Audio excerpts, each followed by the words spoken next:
Welcome to AP Psychology Unit 5, which is the final unit. This unit will have a fair amount of aspects relating to people's mental and physical health, and just like other units, it is worth 15 to 25% on your AP exam. This video will simply be a clipped together video of all my AP Psychology Unit 5 review videos without the AP style questions at the end of each video. If you'd like to try the questions at the end of the videos, my full Unit 5 playlist will be in the description. Really quickly, since this is our last unit review, before the AP exam, there will likely be live reviews on this channel for this course. Since I know a lot of you would want to interact with me live as we go over the AP Psychology exam, as the exam approaches, the dates and times for these live streams will be released on my Instagram, so go make sure to follow that. Anyway, let's get into the final unit of AP Psychology.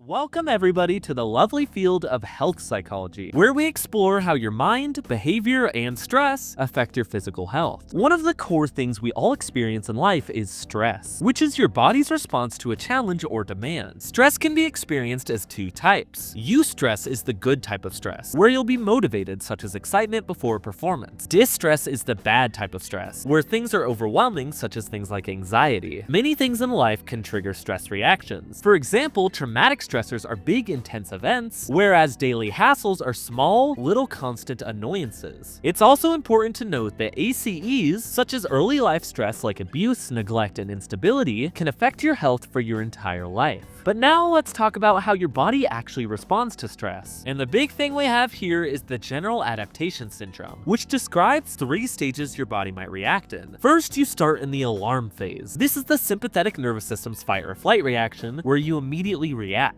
Then you go into the resistance phase, where you try and cope and adapt to your stress, meaning your body stays activated but stable. And finally, if the stress isn't properly managed, you go into the exhaustion phase, where your body's resources have been depleted and you're burned out. This is the phase where you are most susceptible to illnesses. Another alternative response that could happen here, though, is the tend-and-befriend theory, where instead of fighting or running, you seek social support and you care for others. This specific response is most commonly observed in women more than men. But finally, let's talk about the 2 ways people tend to cope with stress. You could do problem-focused coping, where you fix the problem directly, or you could do emotion-focused coping, where you manage your own feelings instead. Let's be real for a second. Psychology as a field of study tends to lean more towards studying what is wrong with people. But why can't we be positive once in a while? Oh, and speaking of positivity, let's talk about positive psychology. This will be a field of psychology focusing on what makes people happy, what helps people bounce back, and what leads to long-term well-being. A positive subjective experience is something that makes you feel good personally. Throughout a bunch of studies in psychology, feeling and showing gratitude, meaning being thankful, is often shown to make you feel happier overall and turn into a positive subjective experience. Another thing here is signature strengths. These are things that you are personally naturally good at. And psychology shows that using your signature strengths often increases your own happiness. This is where you see predominantly 2 psychologists ask the question, what makes a quote-unquote good human across cultures and history? And this is where you see the creation of 6 virtues/strengths people can build throughout their lives. Those virtues are wisdom, courage, humanity, justice, temperance, and transcendence. I'm gonna assume you probably get what most all these mean, but just in case, here are the little definitions for each of them. Moving on, finally I want to talk about trauma, because often a misunderstanding here is that after trauma occurs, a person will just simply break down. And though this may be true for some people, oftentimes you will see people actually grow from trauma, gain perspective, and become stronger as a person. And this cycle of things is called posttraumatic growth. So how do we as humans define what a psychological disorder is? There isn't really one answer here. Instead, psychologists use 3 main criteria to define something as a psychological disorder. The first is dysfunction, meaning the behavior must interfere with daily life or functioning. The second is distress, meaning the person must experience significant emotional suffering. And the third here is deviance, meaning the behavior goes against social norms. The 3 Ds here often will help in diagnosing, but a true diagnosis would have to follow the always updating guidelines laid out by the Diagnostic Diagnostic and Statistical Manual of Mental Disorders and the International Classification of Diseases. However, diagnosing itself has its own issues in the psychology field. I mean, on one side, diagnosing helps identify problems, guides treatment, and creates common language for professionals. But on the other side, it creates a stigma where people get labeled, the humans diagnosing the illness might be affected by biases like racism, sexism, or ageism, and also different cultures are gonna have a different version for what's quote normal. But moving on, let's now talk about how each of our psychological perspectives views psychological disorders. Behavioral psychologists view disorders as learned bad behaviors or associations. The psychodynamic field would view them as unconscious conflicts, often from childhood. Humanistic psychology would view disorders as someone getting a lack of support or someone failing to reach their potential. Cognitive psychologists would view disorders as negative or distorted thinking, whereas the biological perspective would comment on the genetics, brain chemistry, or physiology. The sociocultural approach would blame the social environment or culture or relationships. And finally, evolutionary psychologists would view disorders as behaviors that may reduce survival. And even though all these approaches to psychology have different ways of explaining disorders, most psychologists across the board use an eclectic approach, meaning using more than one psychological perspective when diagnosing and treating people. Finally, I have two models to show you that explain how disorders will form in people. The biopsychosocial model explains that a combination of biological, psychological, and social factors all interact to cause disorders. On the other side, the diathesis-stress model says that humans already have a genetic or predisposed vulnerability, so once a stressful event triggers that vulnerability, a disorder could potentially form. And the second to last topic of this course, I am finally phoning in the whole under 3-minute format for this massive 6-page long topic. And the reason is, for this topic we have 10 categories for disorders, and for each of them we will talk about examples of multiple psychological disorders. So I do apologize in advance. This video will just seem like me listing a bunch of psychological disorders, so you have been warned. Anyway, let's try and get through this. First, we have neurodevelopmental disorders. This will be disorders that begin during development. For example, ADHD is where you have persistent patterns of inattention, hyperactivity, and impulsive behavior. ASD, or autism spectrum disorder, is where you have difficulty with social communication, plus restricted or repetitive behaviors. Causes of these disorders might be genetic, physiological, or environmental. Now let's move into schizophrenia spectrum disorders. These are disorders that disrupt reality and thinking. If somebody is schizophrenic, common symptoms you may see are delusions, such as delusions of persecution, meaning you think people are after you, or delusions of grandeur, where you think you're super important. Other symptoms include hallucinations, and also disorganized thinking / speech, such as word salads, which are just instances of straight gibberish. You could also have disorganized motor behavior, such as catatonia, with catatonic excitement meaning excess movement, and catatonic stupor, meaning no movement. And really quickly, you could also have missing behaviors, such as reduced movement / motivation, or missing emotional expression, known as the flat effect. Schizophrenia can be short-term or long-term, and it can be caused by biological factors, a dopamine imbalance, or a prenatal virus exposure. Okay, beautiful. Let's move into depressive disorders, where you feel persistently sad, empty, or have an irritable mood, plus impaired functioning. For example, the major depressive disorder, or MDD, is an example of severe depression, whereas persistent depressive disorder, or PDD, is less intense but longer lasting. Depression is unique though because it can be caused by a lot of different things. But moving on, number 4, bipolar disorders. This will be alternating cycles of depression and mania. And for those who don't know, mania is a state of abnormally elevated energy, emotion, and activity. Bipolar 1 will be characterized by a full mania episode, whereas bipolar 2 will be less intense mania, which is called hypomania. Bipolar disorders will have the same long list of causes depression has. Let's keep going. Anxiety disorders. This will be excessive fear / anxiety that disrupts behavior. This is where you get specific phobias like a fear of spiders, which is known as arachnophobia, or a fear of heights, which is acrophobia, but you also have agoraphobia, which is a fear of situations where escape is difficult, such as crowds or being outside alone. Panic disorders, where you'll have reoccurring unexpected panic attacks. In other cultures, this can appear as something called ataque de nervios. Social anxiety disorder is the fear of being judged or watched by others. Across cultures, the variation of this is known as taijin kyofusho. And generalized anxiety disorder, or GAD, is a chronic unexplainable worry about everyday things. Anxiety disorders may be caused by learned associations, maladaptive thinking, or biological factors. Hey, look at that! We've finished finished with half of these so far. Now we move into OCD and related disorders, and there is 2 of these here. Obsessive compulsive disorder, or OCD, is where someone has uncontrollable, reoccurring thoughts and or behaviors they feel driven to repeat. And the hoarding disorder is where someone has a persistent difficulty discarding possessions. Causes here would be learning, cognitive patterns, or biological factors. Moving on to dissociative disorders. Here we have DID, or dissociative identity disorder, where someone has multiple personalities, and dissociative amnesia, which is stress-induced memory loss of personal information. An example of dissociative amnesia might be fugue, where someone will lose all their memories and travel away from home. Both of these are caused by trauma or stress. Oh, and speaking of trauma and stress, the disorder we have here is posttraumatic stress disorder, or PTSD, where someone experiences a traumatic event which causes potential flashbacks, avoidance, insomnia, intrusive memories, hypervigilance, and or severe anxiety. I think you can probably likely guess what the cause of PTSD is. Now let's talk about feeding and eating disorders. Anorexia nervosa is where someone tries to keep their weight as low as possible by any means necessary. Bulimia nervosa is where someone will eat a lot in one sitting, known as binge eating, and then tries to compensate, such as by vomiting or over-exercising. There is also a fair amount of causes for these as well. And finally, we have personality disorders, which are likely the ones you know most about. These come in clusters. Cluster A is where you find people who tend to feel disconnected from others and may think or behave in ways that seem unusual or suspicious. Cluster B is characterized by people who experience emotions very intensely and may act in impulsive or dramatic ways. And Cluster C are people who are driven by anxiety or fear, often trying to stay safe, in control, or accepted. Causes of these disorders also features a long list that we've probably said multiple times. Welcome to the last AP Psychology topic in under 3 minutes. My intro here will just be to say thanks to you all for a wonderful year together. And let's get into it. So in the last video, we went over all these psychological disorders, but the question is, what are the treatments for most of these disorders? Well, first off, therapy is something that is proven to help most people. However, for something to be considered good therapy, it must be formulated upon evidence-based treatment, meaning the methods are backed by research, and there must be a therapeutic alliance, meaning a strong relationship between the therapist and client, and finally there must be cultural humility, meaning the therapist understands the client's cultural background. Also, let's talk about another thing, because psychologists must also follow APA ethical principles, such as non-maleficence, meaning you don't do harm, fidelity means you build trust and keep commitments, integrity is also present so you are honest, and you also must give respect for rights and dignity. But moving on, at the end of the 20th century, there was a big trend of a mass movement out of hospitals/asylums. The reason for this was because there were a lot of better outpatient treatments, which of course I am referring to medications. Psychologists found that combining psychotropic medications with therapy was extremely effective in combating disorders. For example, all of these drugs on the screen are biological drugs that will affect neurotransmitters in the brain. However, there are side effects though. An example of one is potential involuntary movements, which is known as tardive dyskinesia. There are also these medical procedures for extreme cases. But now let's go through some types of therapy. Psychodynamic therapy would focus on the unconscious mind with techniques like free association, where you say whatever comes to mind, or an analysis of dreams. Cognitive therapy would try to fix distorted thinking. Methods here might include cognitive restructuring, where you change negative thoughts, or a fear hierarchy, where you rank fears from least to most scary. There is also the cognitive triad. Behavioral therapy would focus on conditioning/learning. Examples here would be exposure therapy, where you're exposed to your fears, aversion therapy, where you learn to associate bad behavior with an unpleasant stimulus, or build a token economy, which is a reward system for good behavior. There is also biofeedback, where you learn to control bodily processes. Cognitive behavioral therapy would try and combine thinking and behaviors, with examples being dialectical behavior therapy and rational emotive behavioral therapy. And finally, humanistic therapy would attempt to help someone grow with stuff like active listening or unconditional positive regard. It's also important to note that therapy does not have to happen individually. Group therapy is a great way to have shared experiences or social support or to learn from others. And the final thing here is hypnosis. It can help with pain and anxiety, but just know that it cannot recover memories or cause accurate age regression. Alright. And that, my friends, is the finale of this long course. It has been a long ride, but I have enjoyed it quite a bit. If you'd like to show any support for these videos, please do consider subscribing to my non-educational channel or watching the vlog I did on that channel. But anyway, I hope you all do good on the AP Psychology exam. The topics of this course were so difficult to condense in under 3 minutes, but I did try. That's all for me though. It has been an honor. Bye bye, everybody.